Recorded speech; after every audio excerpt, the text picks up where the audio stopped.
आप ovarian cyst से परेशान हैं, अगर आप पिंपल से परेशान हैं, अगर आपको भूख बहुत ज़्यादा लगती है, चाहते हुए भी आप कंट्रोल नहीं कर पाते, और उसका परिणाम है कि वेट आपका बढ़ता जाता है, साथ ही वेट बढ़ रहा है, भूख ज़्यादा लग रही, still you are feeling weakness, पैरों में नमनेस, आपसे चला नहीं जाता, ऐसी ढेरों समस्याएं हैं, तो इन पर एक एक करके ट्रीटमेंट लेने से अच्छा होगा कि आप जानें कि ये सारे सिम्टम हैं किसके। तो आज मैं इसी विषय पर आपको बताने आई हूँ, तो आप इस वीडियो को लास्ट तक देखिएगा ताकि आपको सारी जानकारी यहाँ उपलब्ध हो जाए और आप उसके अनुरूप समझ करके अपना ट्रीटमेंट कर सकें। मैं हूँ डॉक्टर अर्चना और आप देख रहे हैं आपका अपना हेल्थ चैनल अर्चना दुबे एक्यूप्रेशर, जिसका उद्देश्य हमेशा से यही होता है कि एक दो पॉइंट के माध्यम से इलाज बता दिया जाए, और जहाँ इलाज एक या दो पॉइंट से संभव ना हो, जैसा आज मैं बताऊंगी कि इतने सारे सिम्टम्स हैं, इसमें से ज़रूरी है कि कोई भी सिम्टम अकेला आया हो, ज़्यादातर सिम्टम अकेले नहीं आते, उसके कारण कोई पीछे और छिपे होते हैं। तो एक एक दो दो पॉइंट से जब नहीं होता है तो उसके लिए मैं आपको अवेयर कर देती हूँ, उसके रिलेटेड आपको लेक्चर ले लेती हूँ या अवेयर कर देती हूँ किसी न किसी माध्यम से। और इसके बावजूद अगर समस्या जटिल है और पेशेंट चाहता है कि वो उपचार ले, तो मैं ऑनलाइन कंसल्टेशन किया करती हूँ। सामने मैं नंबर स्क्रीन पर दे देती हूँ, उसमें जो फर्स्ट नंबर है इस पे आप अपनी पूरी डिटेल, पूरे सिम्टम, पूरी रिपोर्ट्स वगैरह भेज करके चाहें तो ट्रीटमेंट ले सकते हैं। अब ये हुई छोटी सी इन्फॉर्मेशन, अब मैं आ जाती हूँ सीधे अपने टॉपिक ये है कि मैंने देखा इन दिनों हर दूसरे तीसरे घर में थायराइड की समस्या, जैसे पहले डायबिटीज़ और हाई ब्लड प्रेशर की समस्या आम हुआ करती थी, उसी में बड़ी तेजी से शामिल हो रहा है आपका हाइपोथायरॉइड। ये हाइपोथायरॉइड क्या है? हाइपोथायरॉइड का मतलब है कि थायरॉइड ग्लैंड आपकी सामान्य से कम काम कर रही है। अब समस्या आता है कि कम काम कर रही है तो कुछ संकेत भी तो देती होगी, बताती भी तो होगी। कैसे पता चले? क्या इलाज कराने के लिए जब हम किसी डॉक्टर के पास जाते हैं, वो हमें इन्वेस्टिगेट करता है और अनुभव के आधार पर जांच कराता है और उसमें आता है, उतना ही सीमित है या हम भी जान सकते हैं? तो जी हाँ, सारी बीमारियां अपने अपने लक्षण मैनिफेस्ट करती है आपके बॉडी पर, बशर्ते कि आप उसको समझें। तो आज मैं आपको लक्षण बताऊंगी, अगर इनमें से एक दो लक्षण हैं तो ज़रूरी नहीं है कि वो इसी हाइपोथायरॉइड के सिम्टम हो। अगर आपको इसमें से ज़्यादा सिम्टम नज़र आते हैं तो आवश्यकता है कि आप अपना एक टेस्ट करा लें और अपने आप को कंफर्म कर लें, और साथ ही कमेंट बॉक्स में आकर लिख दें कि ये आपको कितना ज़्यादा यूज़फुल लगा। अक्सर मेरे ऑनलाइन में पेशेंट आते हैं कि जी हमें ओवेरियन सिस्ट है और इसी ओवरी सिस्ट पर मेरी पीएचडी भी कंप्लीट हुई। तो उस दौरान भी मैंने बहुत सारी चीज़ें फेस किया, इसीलिए मैं आज आपको ये सारी चीज़ें बताने जा रही हूँ कि जब उस दौरान मैंने पीसीओडी पर काम करना शुरू किया तो देखा बहुत सारी ऐसी महिलाएं आती थीं, पीसीओडी तो थी, उसी का ट्रीटमेंट करने आई थी, अल्ट्रासाउंड में साफ साफ लिखा हुआ था कि इनको पीसीओडी है, लेकिन जब पीसीओडी के ट्रीटमेंट उनको दिए जाते थे तो उतना अच्छा आराम नहीं आता था, क्योंकि वो ट्रीटमेंट में हार्मोनल इम्बैलेंस के दिया करती थी। तो जिनके जिनके हार्मोन इम्बैलेंस ओवरी की वजह से हो करके डायरेक्टली पीसीओडी होता था, उनको तो आराम मिलता था। लेकिन वहीं कुछ ऐसे केसेस भी थे जिनके ओवरी में सिस्ट तो थी, लेकिन समस्या था, उसका कारण था हाइपोथायरॉइड। तो हमें उसे रूल आउट करने के लिए एलएच एफएसएच के साथ में टीएसएच भी कराना पड़ता था कि हार्मोनल इम्बैलेंस है या थायराइड का है। अगर थायराइड का है तो उसका अलग ट्रीटमेंट, और अगर हार्मोनल इम्बैलेंस का है तो उसका अलग से ट्रीटमेंट दिया जाता था। तो ऐसे ही हो सकता है आप भी हो हार्मोनल इम्बैलेंस की दवा खाए जा रहे हो, खाए जा रहे हो, खाए जा रहे हो, और आपका ध्यान इधर नहीं गया हो, तो एक बार इधर भी देखिए।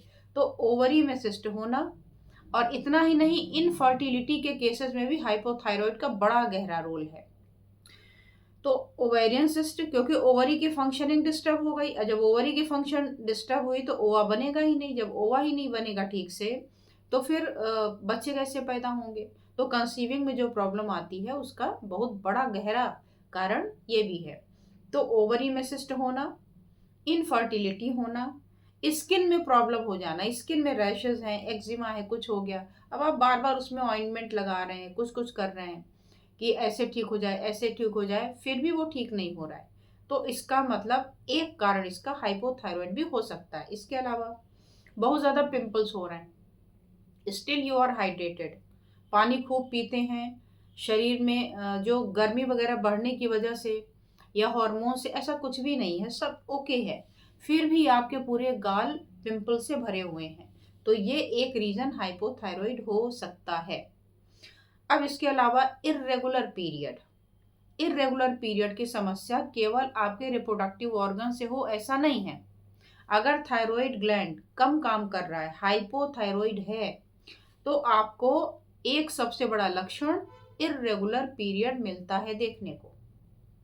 इरेगुलर पीरियड में पीरियड समय से पहले आ जाए, समय के बाद आ जाए, या दो पीरियड के बीच में जो टाइम 1 महीने का होता है वो 15 दिन हो जाए, कभी लंबा चले, कभी एक दिन में ही समाप्त हो जाए, कभी बहुत पेनफुल हो, कभी पेनफुल ना हो, हेजिटेंसी हो सकती है, पीरियड आज स्टार्ट हुआ लेकिन उसमें कोई ब्लीडिंग नहीं है, नाम भर का हो गया कि हाँ स्टार्ट हो गया, 1 दिन 2 दिन ऐसे चलता रहा, रुक रुक के थोड़ा थोड़ा, तीसरे दिन जब आपको लगा कि पीरियड समाप्त होने का है उस दिन से स्टार्ट हो गया, और उसके बाद फिर 6 दिन 7 दिन ऐसे चल रहा है, तो ये भी आपके हाइपोथायरॉइड का सिम्टम हो सकता है। इसके अलावा भूख का बहुत ज़्यादा लगना, खाना आपने प्रॉपर खाया है फिर भी आपको भूख लगी हुई है, ज़्यादा भी खा ले रहे हैं, सामान्य से ज़्यादा क्वांटिटी भी हो रही है और कई कई बार भी हो जा रहा है, उसका परिणाम क्या हो रहा है? वेट पुट ऑन हो जा रहा है।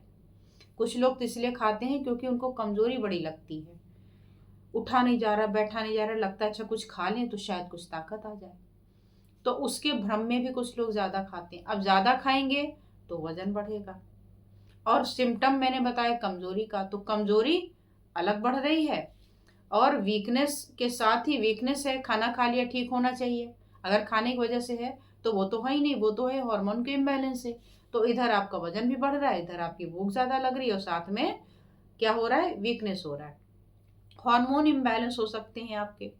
अब हार्मोन इम्बैलेंस हो गए तो शारीरिक लक्षण तो आएंगे ही, मानसिक लक्षण आएंगे। अक्सर हम सोचते हैं कि हार्मोन इम्बैलेंस हुआ है तो पीरियड से रिलेटेड प्रॉब्लम, या अगर मेल हैं तो उनके इसी रिप्रोडक्टिव ऑर्गन से रिलेटेड प्रॉब्लम आएगी, लेकिन नहीं। अगर आप बहुत ज़्यादा टेंस रहते हैं, अगर आप बहुत ज़्यादा एंजाइटी फील करते हैं, अगर आपको बहुत ज़्यादा डिप्रेशन होता है, तो ये भी आपके हार्मोनल इम्बैलेंस की वजह से होने वाले मेंटल डिसऑर्डर की श्रेणी में आता है।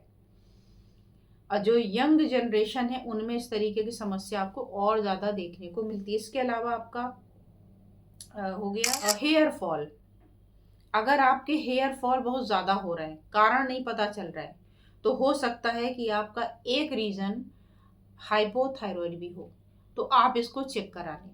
तो मैंने आपको बताया कि देखिए, आपके बाल की समस्या हो या स्किन की समस्या हो, आपके ओवेरियन सिस्ट हो या इनफर्टिलिटी हो, या आपके वीकनेस हो, इतना ही नहीं, अगर पैरों में नमनेस आ रही है, आपके पैरों में बहुत ज़्यादा लग रहा है कि नमनेस है, पूरा शरीर दर्द से भरा हुआ है, हमेशा दर्द करता रहता है, मालिश कराने का मन करता है, कोई हो थोड़ा सा इधर इधर इधर यूं दबाता रहे, ऐसे ऐसे ऐसे दबाता रहे तो जाके सुकून मिले, तो ये लक्षण भी कमजोरी के साथ ही अगर प्रकट हो रहे हैं, तो आप अपने डॉक्टर से मिल करके एक बार या ऐसे ही जाकर के लैब में थायराइड का चेकअप कराना ना भूलें, क्योंकि अगर आपने ये करा लिया तो इसका फायदा क्या होगा? समय रहते आपने अपनी डायग्नोसिस कर ली, अब जब डायग्नोसिस हो गई तो आप उसके अनुरूप काम कर सकते हैं, अपना इलाज कर सकते हैं, व्यर्थ में जबरदस्ती एंटी पिंपल्स क्रीम नहीं लगाने पड़ेंगे, एंटी एक्ने क्रीम नहीं लगाने पड़ेंगे। स्किन के लिए पता चला कि हमारी स्किन खराब हो रही तो हमने कवर कर लिया तो और सोने पे सुहागा हो गया। वजन बढ़ रहा है, हम डाइट कंट्रोल किए जा रहे हैं, डाइट कंट्रोल किए जा रहे हैं, तो शरीर में न्यूट्रिशन की डेफिशिएंसी हो गई और साथ में हम और बीमार होते चले गए।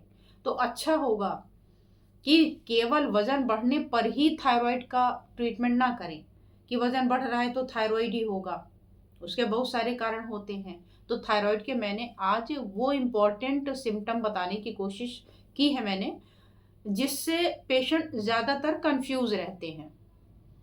तो इसलिए मैंने आपको एक लिस्ट दे दी। अब आप देख लीजिए, इनमें से आपके अगर एक दो सिम्टम है तो ज़रूरी नहीं कि हाइपोथायरॉइड को हो, ऐसा मैंने शुरू में ही बता दिया।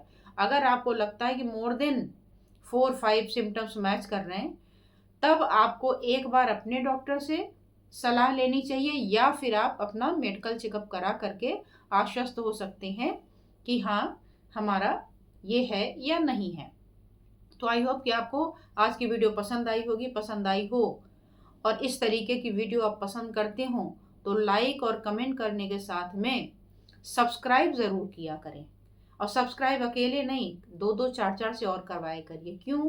क्योंकि ये जो चीज़ें हैं ये आपको घर बैठे मुफ्त में आराम से मिल जा रही हैं, जिसके लिए आपको कितनी किताबें पढ़ना, कितना सर्च करना, ये वो करना होता है। मेरे पास चूंकि पेशेंट आते हैं और जो सिम्टम सबसे ज़्यादा बताते हैं, जो पेशेंट सबसे ज़्यादा आते हैं, मुझे लगता है अगर ये मैं आपको बता दूं तो आपका भी कुछ फ़ायदा हो जाएगा, घर बैठे आपको भी नॉलेज गेन हो जाएगी। तो सब्सक्राइब करना ना भूलें और इस वीडियो को ज़्यादा से ज़्यादा लोगों तक भी शेयर करें ताकि लोग भी इससे अवेयर हो सकें। तो आज बस इतना ही, फिर मिलती हूँ किसी और ऐसे ही रोचक विषय के साथ। आप चाहे तो कमेंट भी कर सकते हैं, अगर आपका कोई भी कमेंट ऐसा लगा जिस पर वीडियो बन सकती है। जटिल रोग हुआ तो उसके लिए तो मैं ट्रीटमेंट ही रिकमेंड करूंगी, लेकिन अगर इस तरीके की कोई समस्या है तो मैं उस पर वीडियो बना सकती हूँ। तो आज बस इतना ही, धन्यवाद, नमस्कार।